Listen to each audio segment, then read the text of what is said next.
Hello, hope everybody's having a good day today. So anyway, for my first little video into a long series I'm going to do about pop culture and horror movies and occasionally science fiction and other genre film, I think I would start out with something very topical. This is, as I'm filming this, or as I'm recording this, this is right in the third year of the Trump administration. Now, I'm not going to get into some big old long political debate or conversation about whether I think Trump is good, bad, or whatever. That's not what I'm about.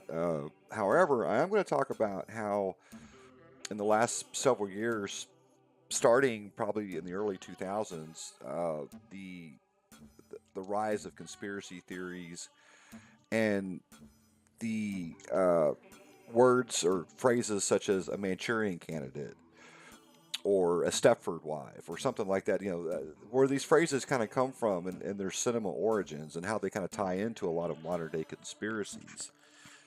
And I'm going to talk about how people like Stanley Kubrick and films like The Manchurian Candidate and The Stepford Wives, and more recently, uh, films like Hereditary have all, and I know it sounds kind of random and unconnected, but they actually do connect together into it's almost, if you will, kind of a subgenre. Although technically, most of your conspiracy theory stories typically tend to go into more of the political thrillers and stuff like that. However, they do every once in a while venture or kind of cross over into horror movies and occasionally science fiction movies. And some of those rare cases where like you have a bunch of things kind of merging together. So anyway, I hope you enjoyed. I will give some suggestions on movies and give my little opinions on the whole thing. And wish you have a good time. So let's get started. All right. So it's kind of hard to say exactly when the uh, concept or the trope really began. But it there is some early examples in filmmaking, like The Third Man from Orson Welles, and there's a couple of other movies that come about in the early years of cinema. But it seems to me like it really kind of grew some legs in the 1950s, and then of course in the 60s and 70s. That was kind of the heyday. That was when a lot of those kinds of movies were coming out, and I'll give some examples. But some early examples would be some of the films of Alfred Hitchcock, such as like North by Northwest or something like that. And then, like I mentioned before, the Third Man by Orson Welles are some pretty solid examples of kind of conspiracies and trick endings and stuff like that. Now, in my opinion, or when I first became aware of it, was, and one of the early examples I can think of that really sticks in my head was actually a science fiction movie that came out. It's not really known as a political thriller at all. However, it does have a lot of Cold War overtones to it. And of course, the movie I'm talking about is Invasion of the Body Snatchers, which came out in, I believe, 1956. And both it and the remake, which came out in the late 70s, both of them have that kind of feel of a very paranoid story. That even though it's not really technically a political thriller, so to speak, it does talk about a lot of things that are very topical for that time period.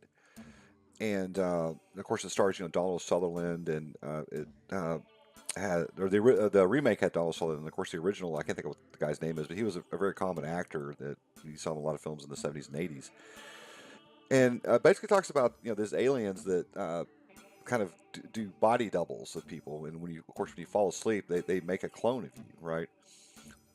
Now, at the time, it was thought that maybe the story was about McCarthyism, but in reality, the writer who wrote the actual novel was writing about the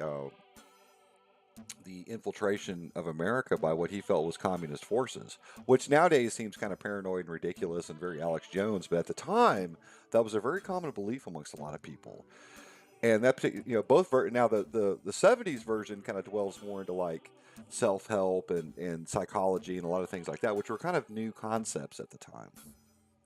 And he kind of it kind of pokes fun at it, or kind of satires the whole thing, and puts it in a very scary context.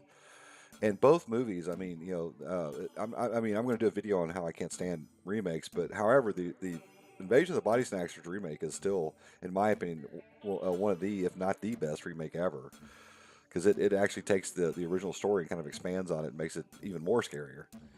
So anyway,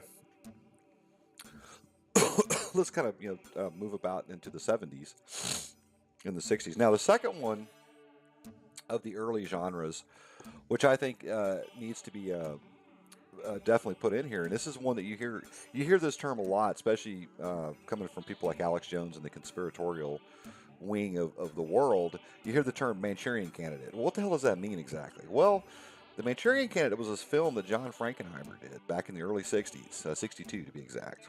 And it basically tells a story of a combat team in Korea that gets captured and they get brainwashed, right? And well, one of the officer of this team or this platoon or whatever is basically groomed to become the next, become some person of power.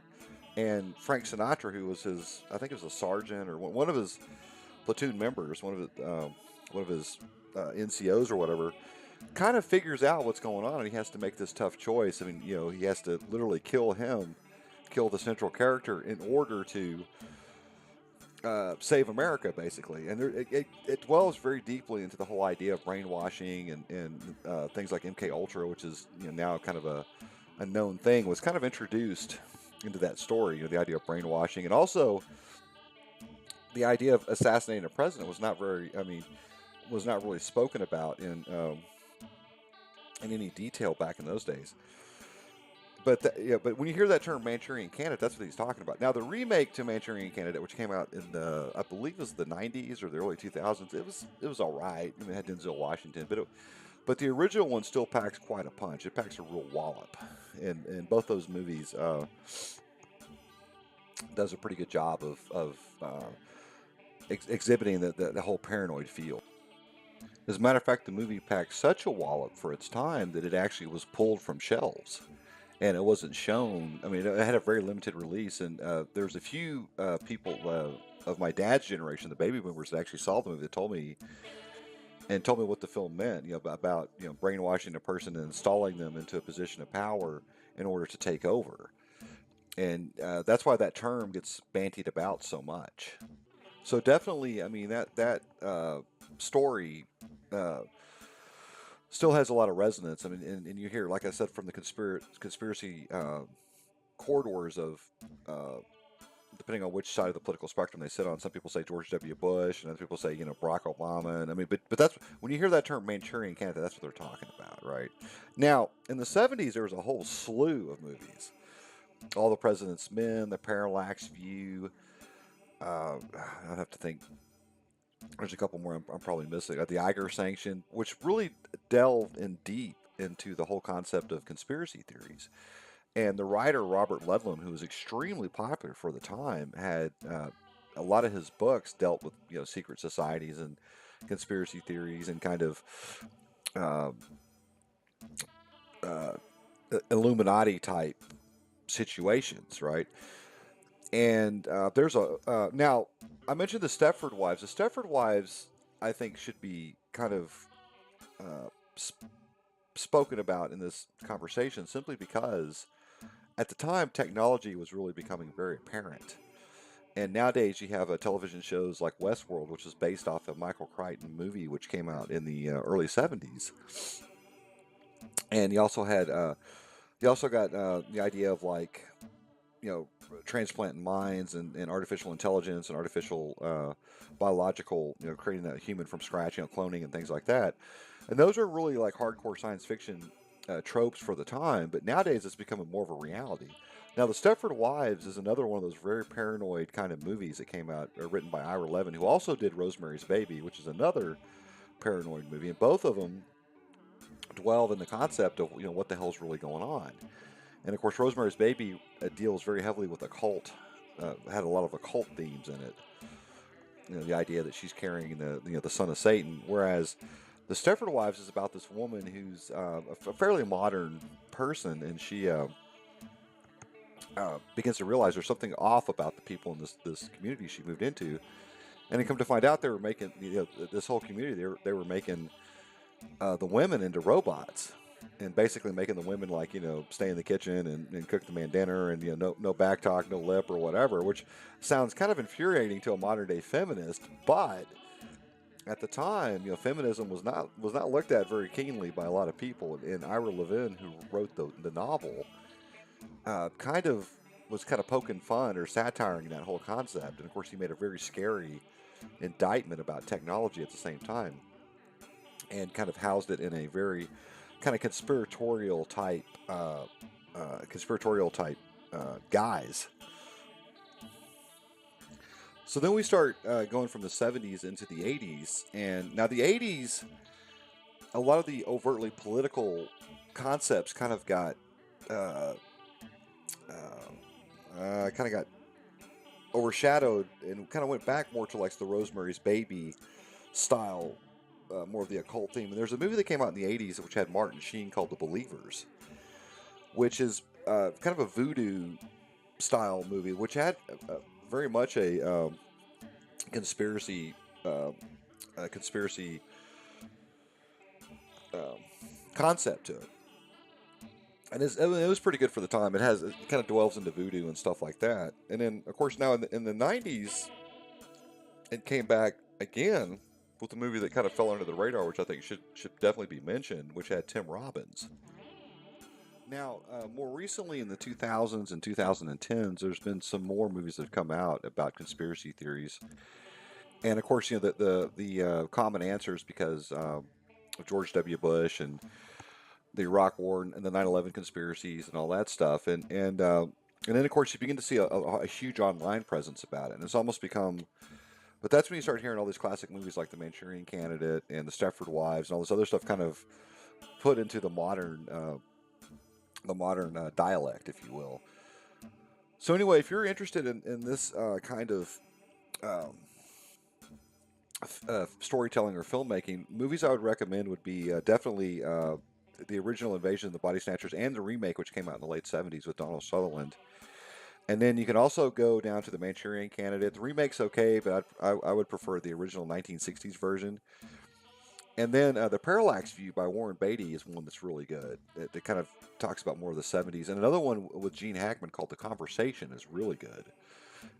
Both those are very paranoid thrillers, kind of a lot of conspiracies. And of course, you got the most obvious, All the President's Men. The 80s, I would say The Believers with Martin Sheen is pretty good. It's kind of a smaller film. It was popular for its time, but it kind of got forgotten about. And of course, in the 90s, a movie called Arlington Road with Jeff Bridges and Tim Robbins, which is more about kind of the right wing versions of it, or the right wing side of it. And that was kind of the fear of the time, the Timothy McVeigh, Oklahoma City, and all that stuff. And then, but yeah, if you're interested in where a lot of these modern day conspiracy theories come from, definitely I would recommend those. And also, if you're into horror movies, I'd say Rosemary's Baby and The Stepford Wives are two of them that have some pretty interesting. It's kind of ho hum nowadays, but at the time it was a pretty interesting concept or spin on the whole thing. So anyway, hope you enjoyed this video, and hopefully I gave some insight into the genre as a whole. And enjoy your day. I shall talk. This is Scarecrow over and out. I shall talk to you later.